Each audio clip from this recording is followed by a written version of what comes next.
De Gaza à Paris, l'actualité mondiale reste marquée par des tensions et des décisions politiques fortes. Dans ce bilan monde, je vous propose un résumé clair et synthétique des informations essentielles de la journée. Au programme, un nouveau bilan dramatique dans le conflit israélo-palestinien et un durcissement des conditions d'accès à la nationalité française. Bienvenue à vous. La défense civile dans la bande de Gaza a annoncé lundi 5 mai la mort de 19 personnes dans plusieurs frappes israéliennes dans le nord du territoire palestinien. Nos équipes ont trouvé 15 martyrs et 10 blessés, dont la majorité sont des enfants et des femmes, à la suite d'une frappe israélienne contre 3 appartements au nord-ouest de la ville de Gaza, a précisé à l'AFP le porte-parole de ce service de secours, Mahmoud Bassal. Par ailleurs, 4 martyrs et 4 blessés ont été extraits d'une maison dans la ville de Beth Laïa, dans le nord de la bande de Gaza, a-t-il ajouté. Contacté par l'AFP au sujet de ces frappes, l'armée israélienne n'était pas en mesure de réagir dans l'immédiat.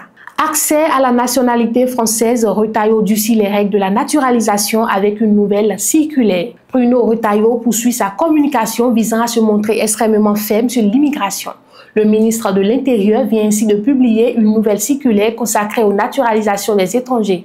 Dans la forme, celle-ci insiste davantage sur les dispositions susceptibles de restreindre l'accès à la nationalité française, mais sans bouleversement sur le fond, selon un document révélé dimanche par Le Figaro. Le locataire de la place Beauvau doit en présenter le contenu ce lundi matin lors d'un déplacement à la préfecture de Val-de-Marne à Créteil. Ce n'est par contre pas une première. Il avait en effet déjà révisé en janvier la circulaire de sur les conditions de régularisation des étrangers sans papier en France. 66 745 naturalisations en 2024. Ce test de 5 pages auquel la Charte des droits et des devoirs du citoyen français est annexée a été diffusé à l'ensemble des préfets par le ministre, chantre d'une ligne dure sur l'immigration et par ailleurs candidat à la présidentielle des LR. Dans cette nouvelle circulaire, Bruno Retailleau rappelle que la jurisprudence établit la naturalisation non comme un droit, mais comme une décision souveraine du gouvernement. Entre vie brisée à Gaza et ligne rouge tracée à Paris, ce lundi 5 mai rappelle que les enjeux de la souveraineté